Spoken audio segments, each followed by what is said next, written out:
Hello बच्चों, let's read the question. कह रहा है match column first with column second and choose the correct answer from the code given below. Okay, column first में बच्चों कुछ हमारे पास में जैसे ये मतलब प्रॉपर्टीज एक तरह से दे रखी हैं और कॉलम सेकंड में कंपाउंड्स हैं, ये हमें मैच करना है। सबसे पहला है रेजोनेंस। देखो बच्चों, रेजोनेंस ना ऐसे कंपाउंड्स में होते हैं जिनमें क्या होता है, एक पर्टिकुलर स्ट्रक्चर जो है ना वो सभी प्रॉपर्टीज को एक्सप्लेन नहीं कर पाता है बच्चों। ओके, जैसे O3 की हम बात करें, O3 क्या है, ओजोन। क्या बच्चों, इसमें ऑक्सीजन होता है, ऑक्सीजन की वैलेंशियल कॉन्फ़िगरेशन होती है 2s2 2p4। 6 इलेक्ट्रॉन है वैलेंशियल में, 2 और चाहिए ऑक्टेट पूरा करने के लिए बच्चों। ओके, तो यहाँ पर क्या होगा, 2 ऑक्सीजन तो डबल बॉन्ड बना लेंगे इस तरह से, लेकिन एक नहीं बना पाएगी बच्चों, क्योंकि ऑक्सीजन का के साथ क्या सीन है बच्चों कि ऑक्टेट को एक्सपेंड नहीं कर सकता है, इसके वैलेंशियल में 8 से ज्यादा इलेक्ट्रॉन नहीं रह सकते हैं, क्योंकि इसके पास में कोई वैकेंट ऑर्बिटल नहीं है बच्चों। ओके, तो जो एक बच गई ना ऑक्सीजन, उसके साथ में क्या करेंगे बच्चों, ये कोवेलेंट बॉन्ड ना बना करके कोऑर्डिनेट बॉन्ड बनाएंगे। देखो कोवेलेंट बॉन्ड में क्या होता है, दोनों ही एटम्स कंट्रीब्यूट करते हैं, दोनों ही शेयर करते हैं। कोऑर्डिनेट में कोई एक कंट्रीब्यूट करता है लेकिन शेयर दोनों करते हैं बच्चों। ओके, क्या करते हैं बच्चों, शेयर दोनों करते हैं। तो यहाँ पर एक बॉन्ड आपका एक मतलब एक ऑक्सीजन के साथ डबल बॉन्ड, एक इस तरह से ये सिंगल कोऑर्डिनेट बॉन्ड यहाँ पर रहेगा बच्चों। ओके, तो ऐसे में देखने में क्या लगेगा कि यहाँ पर दो टाइप की बॉन्ड लेंथ है बच्चों, एक ओ सिंगल बॉन्ड हो और एक ओ डबल बॉन्ड हो, लेकिन एक्चुअल में यहाँ पर होता है क्या बच्चों, केवल एक ही टाइप की बॉन्ड लेंथ होती है which is between double and single bond. Okay बच्चों, ऐसा इसीलिए होता है क्योंकि यहाँ पर रेजोनेंस होती है बच्चों। क्या होती है, रेजोनेंस होती है, मतलब दोनों ये मतलब दोनों ही ये तीनों ही ऑक्सीजन के बीच में आपको क्या मिल जाएगा, डबल बॉन्ड देखने को भी मिलेगा और इस तरह से कोऑर्डिनेट भी देखने को मिलेगा, ये घूमता रहेगा बच्चों। ओके, तो इस तरह से यहाँ पर क्या हो गई, रेजोनेंस हो गई। तो रेजोनेंस किस में हो रही है, O3 में, तो एक आ जाएगा आपका S। एक आ S कहाँ पर है बच्चों, उनको रख लो, बाकियों को आप एलिमिनेट कर दो। ओके बच्चों, फिर बात करें अगर हाइड्रोजन बॉन्ड्स की, तो हाइड्रोजन बॉन्ड्स क्या होते हैं बच्चों, स्पेशल टाइप की डाइपोल डाइपोल इंटरेक्शन होती है बच्चों। जैसे आपके पास में HF मॉलिक्यूल है, फ्लोरीन ज्यादा इलेक्ट्रोनेगेटिव है, पार्शियल नेगेटिव चार्ज, हाइड्रोजन पे partial positive charge, opposite charges separated by some distance, dipole बन गया।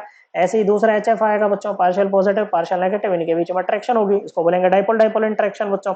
लेकिन जब हाइड्रोजन जो है ना बच्चों, फ्लोरीन ऑक्सीजन या नाइट्रोजन के बीच में फंसता है ना, तो डाइपोल डाइपोल इंटरेक्शन का इसका मैग्नीट्यूड ना बहुत ज्यादा बढ़ जाता है, क्योंकि इलेक्ट्रोनेगेटिविटी का डिफरेंस काफी ज्यादा आ गया बच्चों, जिसके कारण क्या होगा बच्चों, मैग्नीट्यूड बहुत ज्यादा बढ़ जाएगा इंटरेक्शन का। ओके बच्चों, तो हम इसको एक अलग से ही नाम दे देते हैं, इसको बोलते हैं हाइड्रोजन बॉन्डिंग, और ये जो बॉन्ड बन रहा है इसको बोलते हैं हाइड्रोजन बॉन्ड्स। ओके बच्चों, तो यहाँ पर HF में क्या हो गया बच्चों, HF में हो जाएगी ये HF के पास होंगे हाइड्रोजन बॉन्ड्स, तो B का हो जाएगा P, दोनों में ही दे रखा है।